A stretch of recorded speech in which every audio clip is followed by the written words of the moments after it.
Level 0. The Dock. You're 17. The plan you had this morning no longer applies. A man with a 30 million berry bounty and no shoes pointed at you from across the dock the way you point at something you've already decided to keep, not asking, just announcing, and said, "Join my crew." No route, no destination, no list of what you'd be walking into. Just the offer, and the grin behind it, and the half second where everything you were before this was still available to you. The plan, the town, the version of yourself that doesn't have a bounty yet.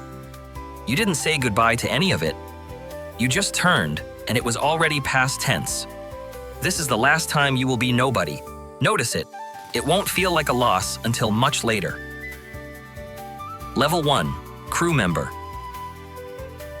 The Going Merry is smaller than you expected. It is also shaped like a sheep, which nobody explains and you decide not to ask about. The crew is strange in ways that take time to locate precisely.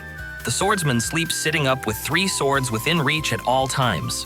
The navigator charges for directions. The cook and the swordsman fight every night with the specific energy of people who've decided this is how they say you matter to me. Neither of them will ever admit to the translation, and the fights are completely real, and this is fine. Nobody has explained any of this to you.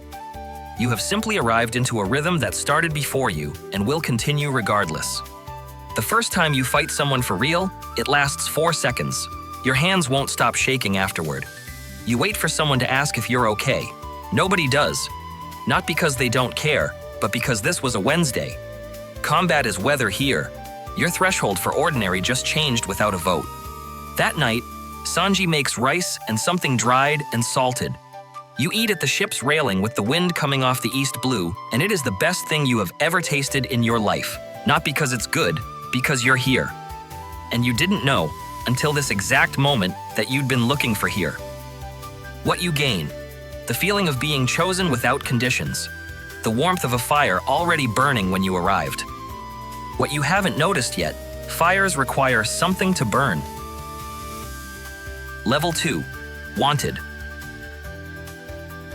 The poster is blurry and slightly off-angle, and the number underneath it is large enough that you have to sit down. You are now a problem the world government has assigned a monetary value to. Your face is on a wall somewhere next to people who've sunk warships. You didn't sign anything. You didn't declare anything. You ate dinner with some people on a ship, and somewhere in between that and now, the door to your previous life quietly locked from the outside, and you didn't hear it. The Grand Line begins at Reverse Mountain, going up, because the normal rules dissolved somewhere behind you and nobody sent a memo. Navigation by instinct is gone. Navigation by memory is gone. Nami's log pose is the only instrument that matters now, a small device on someone else's wrist, pulling you forward one magnetic bead at a time. Here is what nobody tells you about the log pose. It records where you've been. It cannot show you where you're going. Luffy never checks it. You've watched him. He just points at the horizon and says forward. You have been following a man navigate by feeling for weeks, and you are only now understanding that this is the plan. Then Sanji calls dinner, and someone is already stealing from someone else's plate, and Usopp is telling a story that is obviously fiction, and nobody says so, because that's not the point. What you gain: certainty you didn't have before, real pressure, and you didn't break. What silently closes: every version of yourself that could have lived smaller. The ordinary will never fit right again, not because it got worse, because you got wider. Level 3. Sabaody. The newspapers call the 11 of you supernovas, rookies who reached Sabaody with bounties over 100 million. Your name in print next to the next generation's best. For a few hours, walking through that archipelago, you feel it. The specific electricity of being watched and found significant. The world has noticed you. You are, in some small way, history in progress. Then Kizaru arrives. An admiral. He moves the way things move when they've never needed to hurry, because nothing has ever been fast enough to matter. In the space of one afternoon, everything you understood about power in this world reveals itself as a child's drawing of the real thing. Bartholomew Kuma moves through your crewmates one by one. They vanish. Here is what you will spend 2 years understanding. He didn't have to do that. He's a warlord, a pirate in service of the government, and he could have stepped aside and let Kizaru finish what he started. He chose to scatter you instead. He sent you somewhere survivable on purpose. He had the standing to offer mercy, and he used it. The worst thing that has ever happened to you was someone being kind. You land alone on an island you've never heard of. The silence is complete. 2 years. That's what the kindness cost you. Level 4. The 2 years.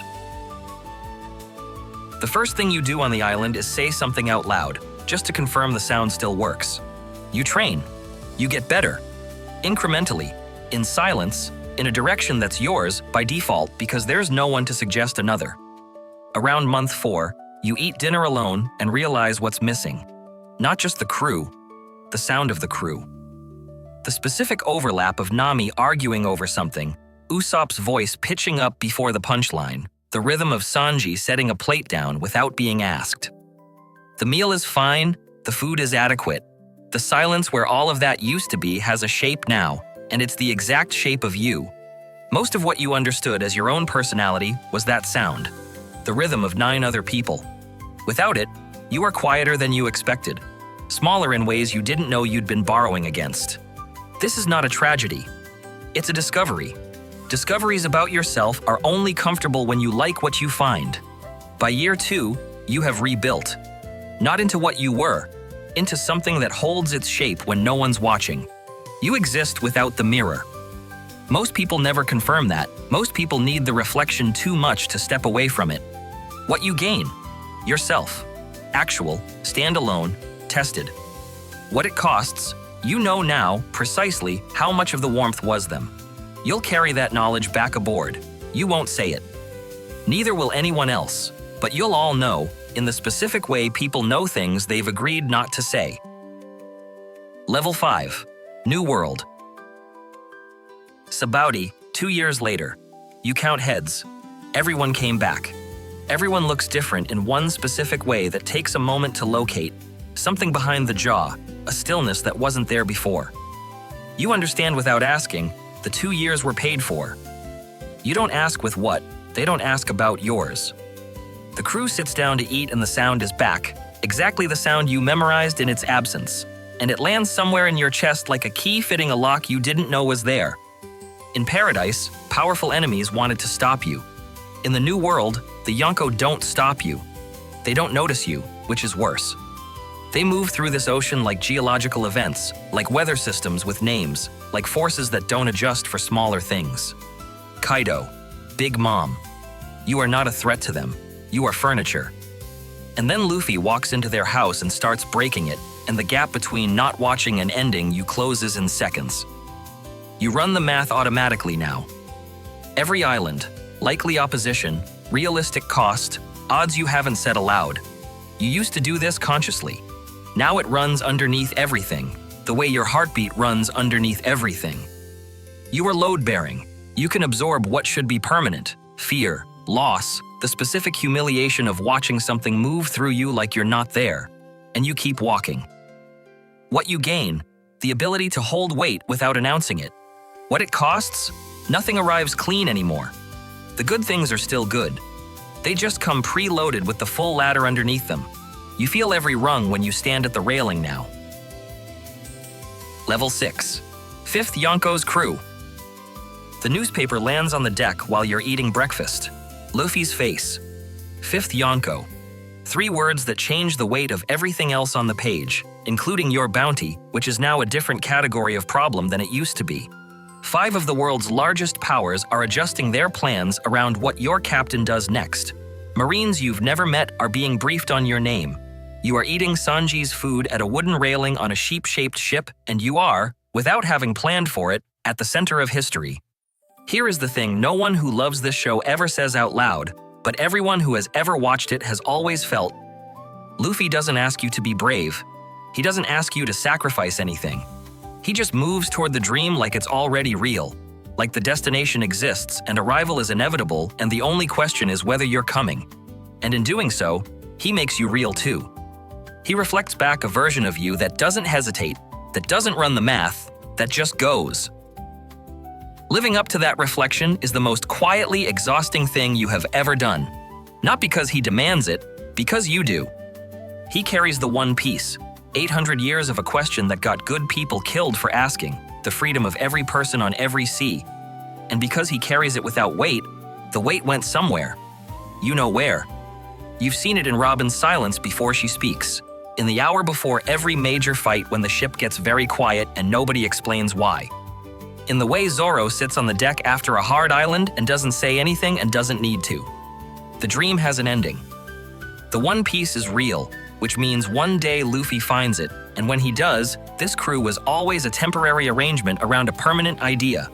You knew that the moment you said yes. You just didn't know how long the edge would be. Luffy steals something off your plate. You let him.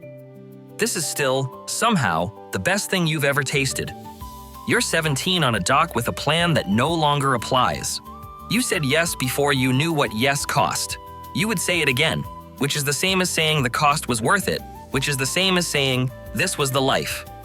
Most people spend their whole lives waiting to find a place that feels like here. A crew that chooses them without conditions first. They're still waiting. If this world found something true in you, subscribe. There are more worlds coming. Out there somewhere, the Mary is small against the ocean, railing into wind that doesn't care. Someone below deck is cooking. Someone is laughing too loud at something that probably leveled a building. The railing is still the same. You are not. Word count, approximately 1,660.